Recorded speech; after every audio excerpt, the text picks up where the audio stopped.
Яа, та бүхэн сурах зүйлс их байна да. Би удахгүй энэ ийм зузаан ном Illustrator-ийн талаар бас заана. За тэгээ Logic Pro-г Apple-ийн студийн програм заана. Figma заана. Яа. Та нар сурч чадна л гэвэл заагаал явж штэ. Яширмника мөнгөч юм байна. За өнөөдрийн бичлэгээрээ шууд DaVinci Resolve Resolve бид ямар хэцүү юм бэ? Би зүгээр DaVinci гээл дуудаа явчих заяа. За шууд дунд шатны хичээлээсээ даавхан зааж өгнө. За тэр нь юу гэсэн үг гэхээр DaVinci-д болохоор үндсэн нэг 7 хэсэг байдаг. За харах юм бол media гэж байгаа, cut гэж байгаа, edit гэж байгаа, function гэж байгаа, color, fairlight, deliver гэсэн яг одоо 1 2 3 4 5 6 7 за тийм ээ 7 хэсэг байгаа. За би энэ 7 хэсгийг нэг хичээлээр нь тайлбарлаж оруулах болно. За гэхдээ энэ 7-ыг заахаас өмнө та бүхэнд keyboard shortcut-ыг зааж өгье. За юу гэсэн үг гэхээр cut хэрхэн хийх, яаж энэ edit хийхэд Premiere Pro дээр хэрэглэгддэг зүйлсүүдийг та бүхэн зааж өгье. За бүр action shot-ны буюу маш олон жил DaVinci дээр ажиллаж ирсэн хүмүүс энийг ийм shortcut-аар хийчих юм бол илүү хурдан болох юм байна гэсэн shortcut-уудыг бэлдсэн байгаа. За би бэлдээгүй. Энийг маш олон жил ашигласан бас маш олон дагагчтай YouTuber бэлдэж өгсөн shortcut байгаа. За шууд би өмнө ийм байсан. Одоо энэ shortcut-аар ажиллацгаая гэдээ би 5 хүн зааж өгөн. Тэгэхээр шинээр сурж байгаа хүмүүст шууд тэр shortcut-ыг дуудаж оруулж ирээд ажиллаа явуучих юм бол одоо өмнө DaVinci дээр зүгээр ажилдаг edit хийдэг байсан хүнээс илүү хурдан хэмжээнд сурна чадвартай хурдан edit хийнэ гэсэн үг. Тийм учраас та хүнд би өнөөдрийн хичээлээрээ shortcut-уудыг зааж өгөх болоо. За тэгээ дараагийн хичээлээрээ яг чухал 7 төлөвлүүдийг нэгээр нь та бүхэн зааж өгөх болно. За ямар ч тач DaVinci-гийн шууд дунд чат руу орж байгаа шүү дээ. За тийм учраас бүгдээрээ хурдан сурчий. За үнэгүй учраас crack янз бүрийн надаас энийг одоо кодыг явуулаад өгөөч, кракинг явуулаад өгөөч, яаж худалдаж авах уу гэж холбогдох шаардлагагүй. Та энэ үнэгүй энэ програмыг сурчих. Эсвэл энэ DaVinci. Энэ болохоор Premiere Pro, Final Cut энэ дэлхий дээр байгаа энэ маш их edit хийгээд байгаа үнэтэй энэ програмуудаа зэрэгцүүд бүр илүүч гэж хэлж болохоор edit хийх програм учраас яа DaVinci-г би ашигладаг гэж DaVinci-г сурчихгүй юу? DaVinci-гийн хичээл баг Premiere Pro-гоос их YouTube дээр сүүлийн үед маш их орж байгаа, маш их заагдаж байгаа учраас энийг сурчаарай. Тэгвэл бас их амар байгаа. За тэгвэл Blackmagic гэдэг Blackmagic Design гэдэг компани техник хэрэгслүүдийг маш их ашигладаг байгаа. За жишээ нэг үл энэ байна. За энэ болохоор SDI-аас HDMI руу хөрвүүлэгч байна. Харах юм бол иймэрхүү байгаа. За энэ SDI нь болохоор дүрс дамжуулдаг одоо кабель одоо бас кабель байгаа HDMI-ийн оронд хэрэгэлдэг 200 м-тэй дүрсийг дамжуулах чадвартай. За гэхдээ хоёр талын үзүүрд нэм конвертер хийдэг. За энэ Blackmagic-ийн болохоор үнэхээр сайн байгаа. За иймэрхүү конвертерүүд төр мөнгө хармалж болдоггүй маш чанартай зүйлсүүдийг хэрэгэлдэг байгаа. Тийм учраас Blackmagic-ийг дизайныг сонгоод хэрэгэлдэг. За энэ болохоор маш чанартай, маш алдаа олвол гардаггүй байгаа. За тийм за энийг хэлж байгаа шалтгаан нь Blackmagic Design гэдэг компани одоо ч гэсэн дэлхий дээр маш их алдартай тийм компани байгаа. За надаас болохоор энэ компани тийм алдартай мөн гэж асуусан. За техникийн хувьд болохоор маш их алдартай байгаа. Тийм учраас DaVinci ч гэсэн байнгын дэд хийгээ явах нь угаасаа гарцаагүй байгаа. За тэгвэл бүгдээрээ DaVinci хэрхэн татах вэ? За тэгээ shortcut-ыг хэрхэн дуудаж оруулж ирэх вэ гэдгээс шууд хичээлдээ ороод явцгаая. Chrome 준비가 다 됐나요? 그럼 바로 시작할까요? 시작하자 우리.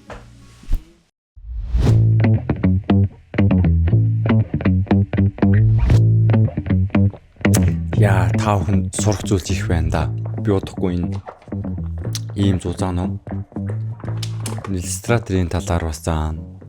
За тэгээ Logic Pro-г Apple-ийн студийн програм заана. Figma заана. Яа. Та нар сурч чадна л гэвэл заагаал явж штэ. Окей, за тэгвэл өнөөдрийн хичээлдээ орцгоё.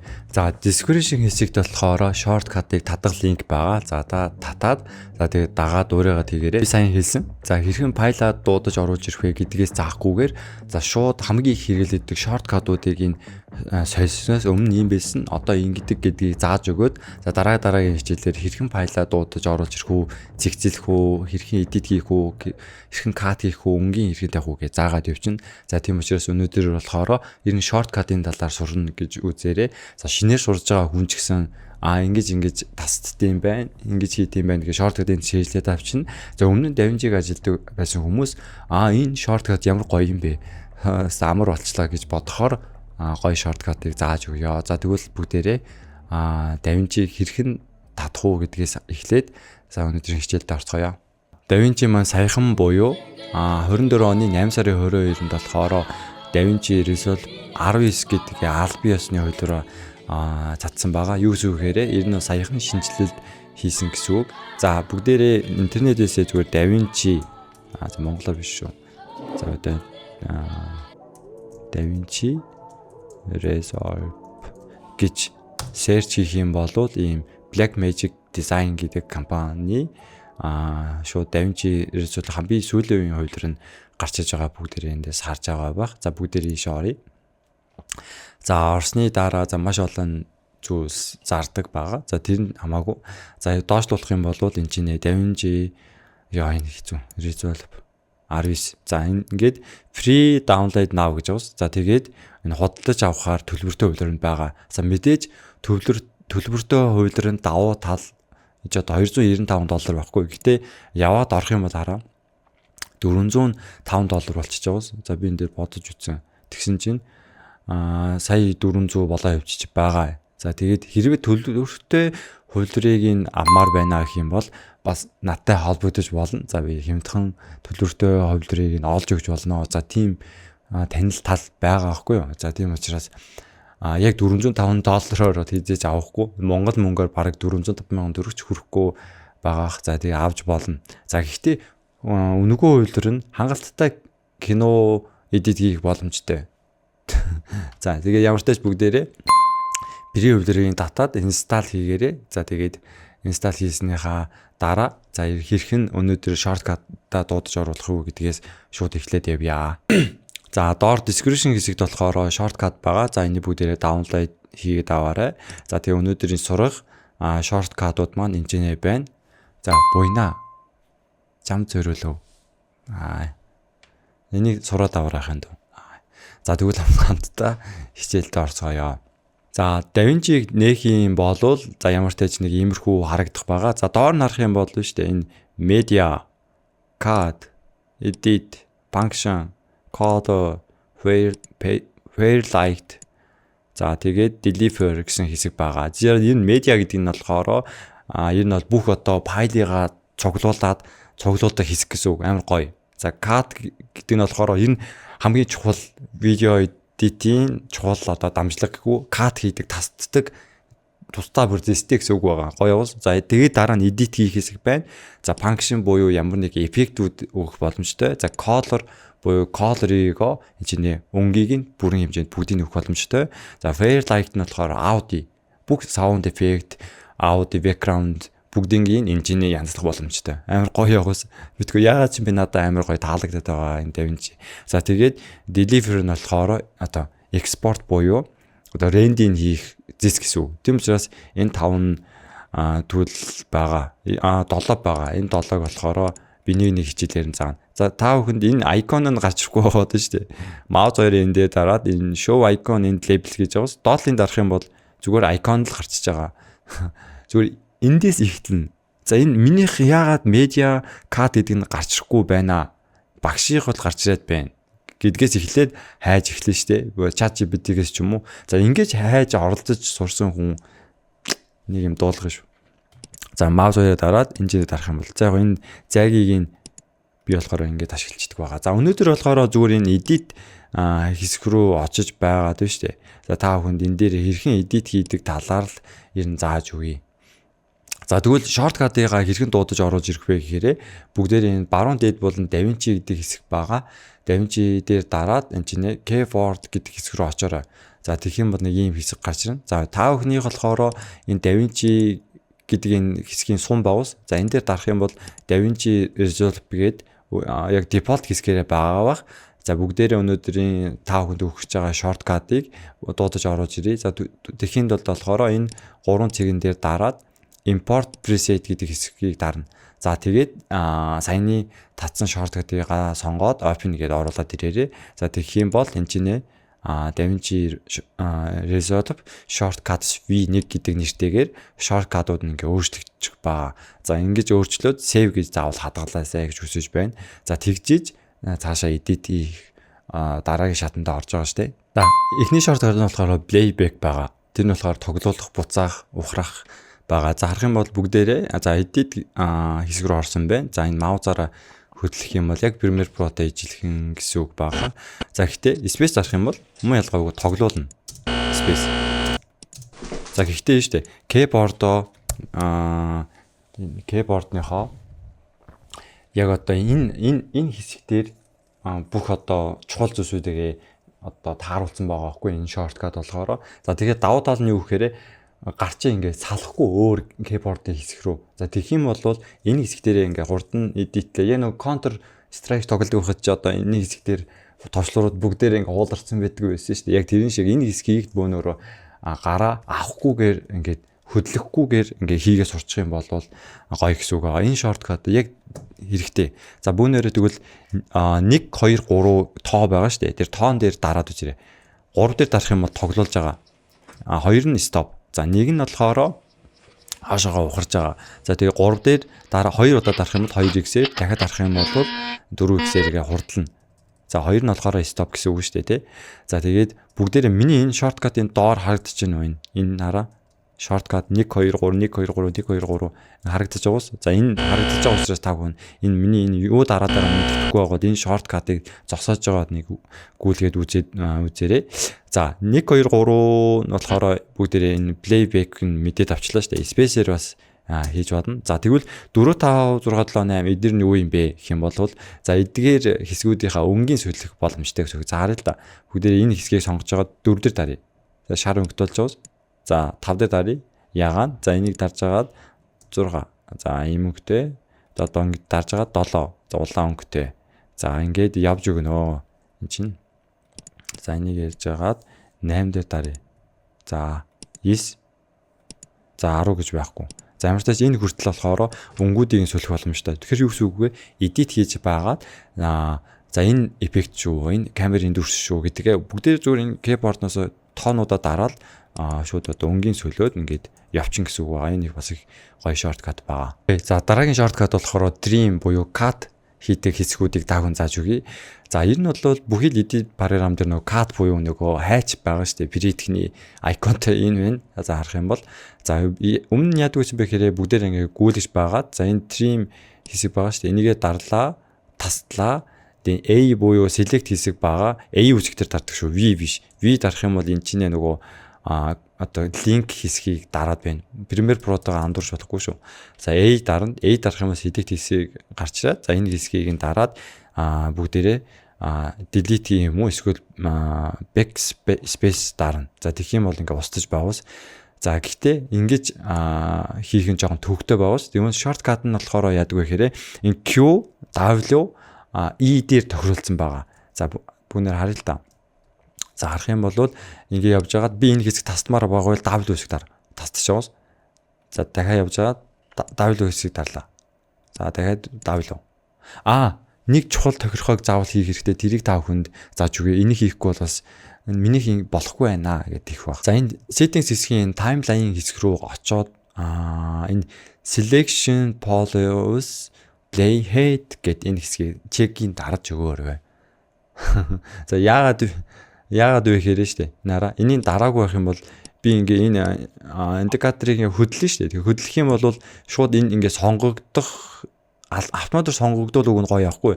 Одоо энэ сонгогдохгүй байгаа гэсэн энэ хэсэг select хийгдэхгүй байгаа гэсэн. Тэгэхээр W дарахаар одоо аль нь яг энэ хэсгээрээ ингээ тасдагдахгүй болчиход байгаа байхгүй. За бүгд тийм учраас timeline хэсгийн min selection follows play head-ийг бүгдээр сонгочих юм бол хараа маузаараа хөдлөх юм бол энэ хараа энэ хэсэг ингээ сонгогдоод байгаас яг миний энэ индикаторыг хөдлөж байгаа энэ хэсэг шууд сонгогдож байгаа. За сонгогдож байгаа хэсгээр W дарах юм бол шууд ингээ тасдагдана гэсэн үг. Одоо ингээ select хийгдэж байгаа учраас за энэ хоёр ингээ W дарах юм бол ингээ шууд тастаад явчих болж байгаас.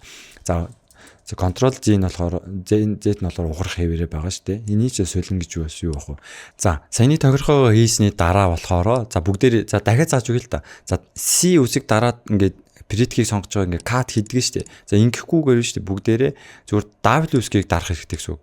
V W cut гэсэн үг.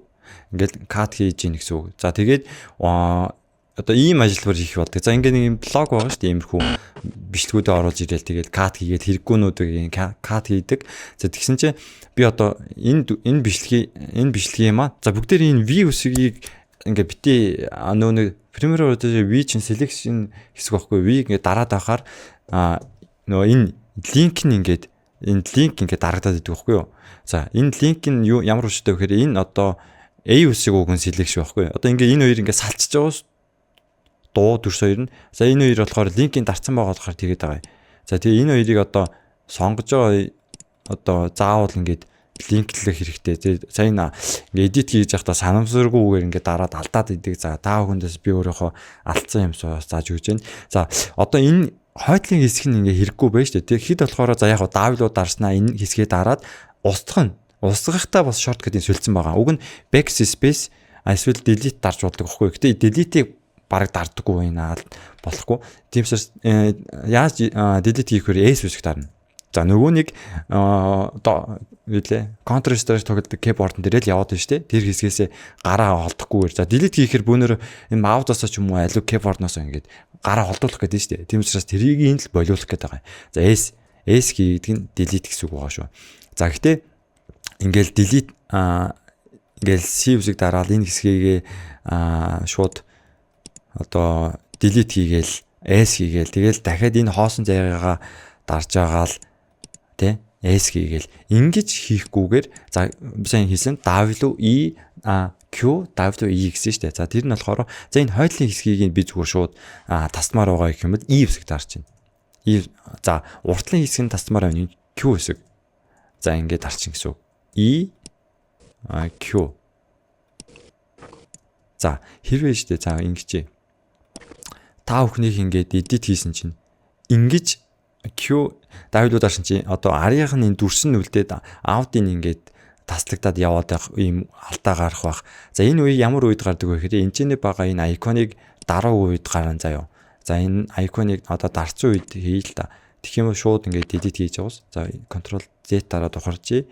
За хараа энэ хэсгийг дараагүй үед шууд ингэж одоо зөвхөн энэ аудын ингээд тасдагтаад урагшаа явчихад байгаа байхгүй юу. Тиймээс энэ видео гэдэг хэсгийн энэ хэсгийг айконыг заавал дарсан уугүй шалгах хэрэгтэй. За энэ аудыг ч гэсэн шалгах хэрэгтэй. За тэгээд дарсан байх үед нь E даръя. Тэгэх юм бол бүгдээрээ ингээд шууд ингээд тастаад явчихж байгаас. Нэг рендерлэгтэй ч юм уу in-point out point-ийг сонгодсон шүү дээ. IO. За тэр нь ч бол яг ижилхэн байгаа. За бүгдээрээ энэ хэсгийг shift дарж байгаа энэ чинь наалдлаа. I энэ чинь очлоо shift-ээр дараад очлоо. Оо. За энэ нь болохоор хэвээрээ байгаа. За мэдээж энэ хэсгийг алгуулахын тулд shortcut-наас P үсэг дарах хэрэгтэй. P дарах юм бол алгуулна. In-point IO дарснаа P дарах юм бол алгуулна. Shortcut нь энэ байгаа. За энэ select хамгийн чухал шүү. Бүгдээрээ энэ Premiere дээр V бол биш шүү. A дарах хэрэгтэй энэ араа. Энэ хэсэгтээ жишээ нь одоо C дараад ингээд тасцж байснаа буцаагаад одоо энийгээ зөөвөрлөхийн тулд selection хэсгийг сонгох хэрэгтэй болж тэгэхээр V дарахаар шууд link хэсэг сонгогчод байна. Тийм учраас A дарна. A нь болохоор ингээд сонтыг буюу одоо ингээд сонгодог хэсэг гэсэн үг шүү дээ. За тийм учраас энийг Premiere Pro дээр ажиллаж агаад буцаж DaVinci руу ирсэн хүмүүс андуураад V дараад их жоохон алдаад идэг. Гэтэ A гэдгийг заавал бүгдээрээ санаад A дараад байгаарай. Дараа нь болохоор enable clip байгаа. За тэрний үг хэрэг. За бүгдээрээ Premiere Pro дээр яг энэ хэсгийг болохоор mouse хоёроо дараад энэ enable clip гэдэг дээрээ дарах юм бол яг энэ хэсэг маань одоо харагдахгүйгээр болдгоо шүү дээ. За энэ бол keyboard-ноос болохоор D байгаа. D дарах юм бол алга болно. Харагдахгүй болно.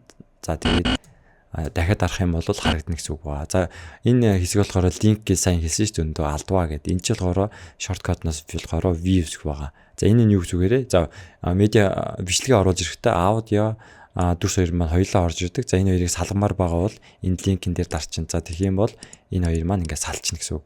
За ингээд салчиж байгаа. За тэгтээ салсныхаа дараа за аудиг нь би ялгуулмаар үлдээ. Хэрвээ аудиг биш дүрснэ гэх юм бол D дарах юм бол ингээд алгуулна гэсэн үг байгаа. За дараагийн шорткат болохоор клиптэй холбогдолтой зүйл байгаа. За эхнийх нь болохоор за бүгдээр энэ бичлэгийнхаа хурдыг нь буюу speed-ийг нь тааруулахын тулд за энэний болохоор энэ хэсэг рүү орж байгаад за энэ бичлэгээ сонгоцсон байхдаа за энэ speed change гэдэг хэсгийг очиод бүгдээрээ одоо ингээд speed буюу хурдыг нь сонгодог байгаа. За гэтээ ингэ сонгохгүйгээр шорткат нь болохоор R байгаа. Одоо R үсгэн штэ. За R дарах юм бол speed байгаа. За энэчнээсээ одоо юу вэ? 200 буюу 2 дахин хурдлуулна гэдгээр шорткатыг хэлж байгаа. За нөгөө нэг counter strike тоглолт keyboard дээр л яваад байна штэ. За ингэж хурдын янзж болно. За control R дарах юм бол за Mac хэрэглэдэг хүмүүс command штэ. Тэгэх юм бол энэчнээсээ шууд space change-ийг шууд солио явуулах tool гарч иж байгаа. Control R. DaVinci-гийн энэ tool болохоор их гоё байгаа. Premiere Pro дээр байдаггүй. За ямар төлөв гэхээр бүгдээрээ энэ одоо бичлэгийн маань одоо өөр нэг одоо уртталт нь тастад оруулаад ирлээ шүү дээ. Гэхдээ өмнө уртталт нь одоо хэрэгтэй яг дүрс байгаа. Тэрийгэ дахиж оруулахын тулд Premiere Pro дээр болохоор нөгөө үндсэн бичлэг рүүгээ очоод тэргээ үзэж байгаад IO гэж тастаж оруулж ирдэг. Гэхдээ энэ чинь болохоор тэгдэггүй байгаа. Одоо keyboard-наас T үсэг дарах юм бол энэ чинь байгаа icon сонгогдож байгаа. За тэгэх юм бол энэ хэсэг дээр аваачаараа. Тэгэх юм бол энэ бичлэгийн маань одоо өмнөх хэсэг хийн болохоор шууд сонгох боломжтой. За энэ алдаа гараад байгаас. За энэ яагаад алдаа гарч байгаа вэ гэхээр энэ бичлэгээ бүр ингэ тасчихъя. За тэгээд одоо T үсэг дараарай. Тэгэх юм бол араа. За энэ бол миний юу яриад байгааг ойлгож байгаа шүү дээ. Яг энэ хэсэг дээрээ энэ бичлэгийн маань яг аль хэсгийг үзмээр байгаа. За дээр дэлгэцийг харах юм бол дэлгэцэн дээр нь одоо яг ямар хэсэг нь гарах жаа вэ гэдэг нь урчил харагдаж байна. Энэ их гоё боос. За гэхдээ keyboard-аас болохоор T боос. За shortcut-а бүгдээр A T дарлаа ингээ хөдлөж байгаа шүү дээ. За энийг бүгдээр shortcut-ыг заавал чэйжлэх хэрэгтэй. Дараа нь болохоор энэчнээсээ одоо ингээ маш олон дүрс ороод ирсэн байгаа шүү дээ. За энэ дүрс маань одоо media буюу энэ хэсэг дотроос одоо хаана байгааг нь мэдмээр байгаа бол очиж байгаад F хэсэг дарчихна. За тэгэх юм харсан нь энэ чинь icon ингээ дулаагаад гараад ирж байгаа. За өөр нэг дүрсийг харъя л да. Бүгдээрээ ингэж байгаа. За энэ дүрсийг сонгоё. За энэ дүрс маань хаана байгаа юм бол F хэсэг дарчихна. Тэгэх юм дараа өөрчлөгч уус за энэ байна гэдгийг гараад ирчин. За би яаж ингэж одоо томруулж жижигрүүлээд байгаа вэ гэхээр option хэсэг буюу alt дээр дарж агаад за маусынхаа курсороор ингэ хөдөлгөөд байгаа. За control дарах юм бол за ингэ баруун дэш зүүн дэш ингэ хөдөлдөг байгаа шүү. Нэмэлтээр хэлгээд. Дараа нь болохоор translation буюу paid intro өгдөг хэсэг байгаа шүү дээ. За тэрийг хамтаа суръя. За тэхийн тул бүгд за энэ хоёр дүрсний хооронд одоо translation өгмөр байгаа болвол за өмнө нь болохоор энэ за энэчнээс болохоор ямар нэг эффектийг одоо translation-ыг сонгоё. За энэ blur гэдгийг сонгоод энэ хоёрын гол даваачиж ирээд за ингэ тавиад за ингэж translation өгдөг байсан болвол за одоо ингэж зовх шаардлагагүйгээр бүгдээрээ shift G-г дарна гэсэн үг. За энэ хэсэгт би өгмөр байгаа бол shift G дарах юм бол шууд translation хэсэг маань автоматар орж байгаа гэсэн үг. За зөвхөн энд өгмөр байна гэвэл shift G өгнө. За гэхдээ энийг засахмаар байгаа бол бүгдээрээ жоо татчихагаад за ингээд за энэ translation-ы хугацааг нь болохоор дураараа ингээд бас өөрчилж болох байгаа.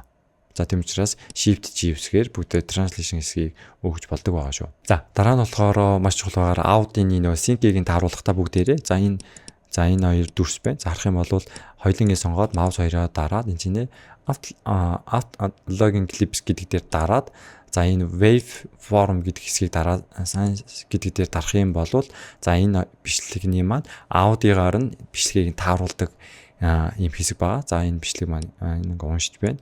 За хэр урт бичлэгээс хамаарат компьютер маань хурдан даруулах, удаан даруулах гэдэг нь компьютерийн хүчин чадлаас хамаарат тааруулдаг байгаа. За энэ бичлэг маань нэлээд урт учраас за ингээ тааруулж байна.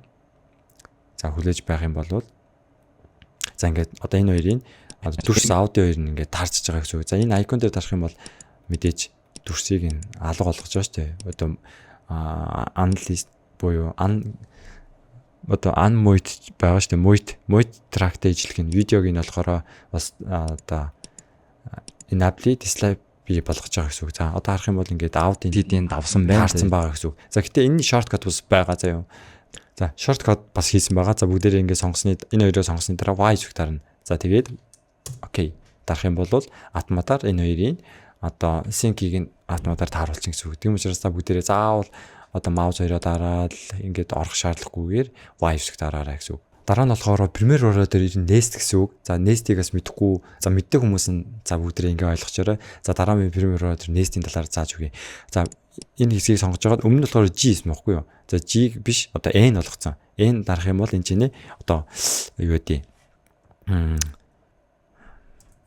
за press 101 гэж. За хадгалах юм бол за энэ чинь байгаа бүх л аудио бүх зүйл маань гээд нэг nest буюу нэг folder дотор орчиж байна гэсэн үг. За тэр нь болохоор keyboard-ноос бүгдээрээ N үсэг дарах байгаа шүү. Бүгдийн сонголоо N үсэг дарна гэсэн shortcut нь. Ингээд сонгосны дараа зүгээр great-ийг дарах юм бол за мэдээч энэгээ буцаагийн тулд H үсэг дарна. H үсэг дарах юм бол буцаагаад нийлнэ. N үсэг нь болохоор нийлүүлэх юм байна. H нь болохоор буцаагаад тайлах юм байна гэсэн үг шүү. За энэ shortcut-ыг жиглээд аваарай. Дараагийн shortcut болохоор маш их хэрэглэгддэг байгаа. За тэр нь юу гэж вэхээр бүзээр энэ media хэсэг дотроос яг одоо оруулж ирэхийг хүсэн хэсгээ сонгож баад I O гэж сонгоод за энэ хэсэг рүү оруулж ирэхэд энэ хоёр төрлийн арга байдаг. За ер нь Z үсэг дарах юм бол артлын хэсгүүд нь бүгдээрээ ингээ хоошоо гүүнгээ. За санийг сонгосон бичлэг маань ийш орж иж байгаа. За эсвэл бүгдээрээ энэчнээ байгаа хойно байгаа бүх бичлэгүүдийг нь хоошоогоо Mirinda буюу хоошоо бүгдийг ингээ хойшлуулах хэрэгтэй. Тэгэхэд болохоор shortcut маш чухал. За keyboard-ноос Shift E дараарай. Shift E дарах юм бол энэ одоо индикатор байгаа хэсгээс хоошоо байгаа бүх видео аудионууд сонгогдно. Түүний дараа бүгдээ амархан энэ хэсгийг хоошоо оруулчихна. За түүний дараа зүгээр энэчнээс нөгөө бичлэгээ шууд зөөгөөд оруулаад ирнэ гэсэн үг. Амархан. За эндээс уртлын хэсгийг сонгомоор шүү дээ. Бас shortcut-ыг хийцэн байгаа. Тэр нь болохоор Shift R. Тэгэх юм бол энэ индикатор байгаа хэсгээс уртлын хэсэг нь бүгдээрээ select хийгдэнэ гэсэн үг байгаа. Гоё яваас E R. Хэрвээ яг энэ хэсэг дээр нөгөө нэг шууд дээр нь оруулж ирвэл биш дээ. Тэгэх юм бол X байгаа. За юу гэсэн үг гэхээр за энэ бичлэгээ сонгосны дараа за энэ индикаторын хэсэг shift энэ хэсэг дээр би оруулмаар байна. X дарах X шүү. X дарах юм бол энэ хэсэг дээрээ сонгогдно. Тэгэхээр X гэх юм бол шууд ингэ сонгогдно гэсэн үг. Нэрээ сайн энэчнээ нөгөө shift E дараад ингэ хоошоо сонгоход би энэчнээ аудигаа би хоошоо сонгомооргүй байна гэх юм бол угаасаа ийм арга байгаа шүү дээ. Энэ аудио энэ хэсгийг төвчсөний дараа shift E дараад зөөх юм бол энэ аудио хэсэг маань үлддэг байгаа. За тэгвэл энийг сайн харах хэрэгтэй шүү дээ. Z хэсэг маань шууд хоошоогоо бүх бичлэгүүдээ ингээд болгонгоо шууд ингэж оруулж ирж байгаа. X нь болохоор дээр нь ингэж орж ирж байгаа. За дэмжээс энэ keyboard-ныхоо энэ нөгөө л нэг Counter-Strike-ийн keyboard shortcut дээр яваад байна шүү дээ. X Z. За энийгээ сайн анзаарч дараараа тэггүй бол бүгдээрээ ингээд андуураа Z дараад оруулаад ирдэг. Бүх аудио бүх юм зөрөөд бүр баларна шүү. За энэ shortcut-ыг гоёор ашиглах юм бол маш их хэрэгтэй байгаа шүү. Энэ болохоор mark байгаа. За mark гэдэг нэг угаасаа энэ Premiere Pro дээр ч гэсэн M үсэг дараадаг хэвээрээ байгаа. M үсэг дараад mark. За энийг энэ хоосон хэсэгтээ дарж байгаа M дарах юм бол за яг ингээ name сүлж болно, өнгийн сүлж болно. За одоо юу гэдэг энэ дээрээ за энэ дээр effect юу гэдэг. Энийг юу гэдэг. Засаараа гэдэг ч юм уу. Ингээ нэг хүмүүн дамжуулж болно шүү дээ. За ингээ марклсан хэсгүүдийг засаараа гэдэг ч юм уу. За ингээ энэ хоосоо гэдэг дарж байгаа M дарах юм бол эндийн марклагдана. За бүгд keyboard-наас. За энэ чинь хоос хэсгээр дарж байгаа M дарах юм бол энэ чинь марклагдана. Харин энэ видеон дээр дарж байгаа дээр марк эсвэл аудион дээр дарж байгаад дарах юм бол энэ хэсэг дээрээ дараа видеон дээр дарж байгаа M дарах юм бол энэ хэсэг дээр марклагдаж байгаа юм. За ингээд марк хийх боломжтой гэсэн үг байгаа. За Ctrl Z нь болохоор мэдээж ухрах. За Ctrl Shift S нь болохоор info байгаа. Энэ болохоор хийвэрээ. Яг тэр энэ хэсэг дээр байгаа учраас заавал солих шаардлагагүй. Яг солих гэж бас оролцсон тийм байлээ. Гэтэ энэ хүртлийг энэ зуршил болсон учраас энийг хүртэл солих ямар шаардлага байгаа тий. Дараа нь болохоор юу гэхээр за бүгдээрээ энэчнээ байгаа одоо ингээд бичлэгүүдийг болохоор дээшээ доошоо болгомоор үед болохоор энэ хэсгийг сонгож байгаа дээшээ олгоод за юу дээ edit хийсэн байгаа энэ хэсгийг дээшээ сонгодог шүү дээ. Тэгхгүйгээр одоо бүгдээрээ keyboard-ноос Shift W-г дарна. За тэгэх юм бол Shift W-г дарах юм бол энэ хэсэг маань дээшээ болж байгаа. Shift S дарах юм бол доошоо. Shift W S W. За бүр дээшээ явах юм бол дээшээ явна шүү дээ. Сансарлуу хүртэл явна. За энэ shortcut юм болгосон байгаа. Энэ болохоор маш их хэрэглэгддэг байгаа. Олон тал дээр маш их хэрэглэгддэг байгаа шүү. Ингээд сонглоо W дээшээ явж байгаа. Энэ хэрэгтэй байна. За одоо энэчнээ байгаа log. За энэчнээ байгаа. За дараа нь болохоор энэчнээ байгаа нөө төгжөө биш үү? За төгжээг нь дарчих юм бол энэ хэсэг энэ track-ууд болохоор ингээд түгжлэгддэг байгаа. За энийг ч гэсэн keyboard-ноос shortcut хийсэн байгаа. За яг үгээрээ shift 1-ийг дар. Тэгэх юм бол яаж ийн? Видео 1 хэсэг маань түгжлэгдэж байна. Shift 2 дарах юм бол видео 2, shift 3 дарах юм бол видео 3. За shift 4 дарах юм бол видео 4 уу? Үгүй. Нийтээр. Бүгдийн энэ түгжнэг. За энэ дээр харж байна. Бүх видео түгжин болиулна гэсэн үг. Тийм учраас 1 2 3 1 2 3 1 2 3 1 2 3 гэдэг түгжих боломжтой гэсэн үг. Одоо заавал маузаа ингэж явуулахгүй шорткатаар бүгдээрээ сураад авчаарай. За аудийн болохоор контрол 1 2 3 4 байгаа. За гэхдээ миний хувьд нөгөө өөр одоо ийм шорткат хийсэн байгаа учраас гарчихгүй байна. За та бүхэн контрол 1 2 3 дараад үзээрэй. За тэгэх юм бол энэ чинь байгаа аудийн толгой муу хийгдэн. За 4 нь ялгаагүй нийтээр нь одоо муйтыг нь арилгах тийм шорткат байгаа. Дараа нь болохоор ингээд edit хийж агаад ингээд татцсан байж агаад за би таймлайны хэсгээ бүгдийг хармаар байна шүү дээ. Тэгэхэд болохоор control Z дарна. Shift Z дарна. Тэгэх юм бол бүх одоо таймлайны байгаа хэсгүүдээ харах боломжтой гэсэн үг байгаа. Энэ шорткат бас их хэрэглэгддэг шүү дээ. Одоо ингээд л юм харж ирсэн control ингээд харж control shift Z. Тэгэх юм бол бүгдийг харж байгаа гэсэн үг. Бичлэгийг дуусны үзэнд маш их баярлалаа. За өнөөдөр болохоор DaVinci дээр маш их хэрэглэгддэг эдитийн шорткатуудыг за агшин төвшнийхаар солисноор та бүхэн зааж өглөө. За анхан сурталчилж байгаа хүмүүс энэ шорткатыг сурчих юм бол өмнөх шорткатуудыг сураагүй байхдаа энийг сурчих юм бол бас их гоё байгаа. За мөн DaVinci-г та ашигладаг байгаа бол энэ шорткатаар солиод нэг ашиглаад үзээрэй. Тэгэх юм бол таны ажлын хурд апгрейд хийгдэн гэдэгт би итгэлтэй байна. За тэгвэл дараагийн DaVinci-гийн хичээлээрээ бүх одоо төлөвүүдийг нэгээр тайлбарлаа явъя. За миний хувьд Premiere Pro-г болохоор олон жил ашигласан. За тийм учраас Premiere Pro дээр ингэж ашигладаг гэсэн юмыг DaVinci дээр ингэж ашиглана гэж хооронд нь яг ижилхэн нэг бичлэг хийлээ гэж бодсон ш. Тэгэх юм бол Premiere Pro дээр ингэж хийдэг, DaVinci дээр ингэж хийдэг гэх хооронд харьцуулаад та хүнд зааж өгөөд цаашаа явах болно. За та хүнд сонголтоо өөрөө хийгээрэй. DaVinci сурсан ч болно, Premiere сурсан ч болно хамаагүй. За гэхдээ DaVinci нүгүү байгаа шүү. Окей. За дараагийн хичээлээрээ илүү үр бүтээлтэй контентуудаар эргээд уулзцаая. Та бүхэн лайк, комент хийсэн. За та бүхэн комент хэсэгтээ сэтгэлдээ үлдээж лайка харамгүй дараад subscribe дараагүй байгаа бол сажир барага дараасаа гэж хүсэж байна. За тэгээд Photoshop дээр одоо action button байгаа. За маш үнэтэй. За 50,000-аар зарна. За гэхдээ 5,000 хүрэхээс өмнө та бүхэн өөрийнхөө Facebook дээрээ share хийх юм. За миний аль нэг хичээлийг одоо сэтгэлдээ бичээд share хийгээд за эсвэл sub дарсан энэ хоёроо скриншот хийгээд над руу SS хийгээд явуулах юм бол за би 5,000 хүрэхтэй за тэр Photoshop-ийн action file-ыг та бүхэнд үнэгүй өгөх болно. За та бүхэн энэ хугацаанд амжихгүй байх юм бол үнэгүй авахгүйгээр 50,000-аар авах боломжтой гэсэн үг байгаа. Тийм учраас та бүхэн амжаад 50,000 төгрөгийн одоо пост гэсэн үг байгаа шүү дээ. Тийм учраас та бүхэн заавал амжаад нэг аваасаа гэж хүсэж байна. За тэгвэл дараагийн бичлэгээр уулзцаая. Иньяа.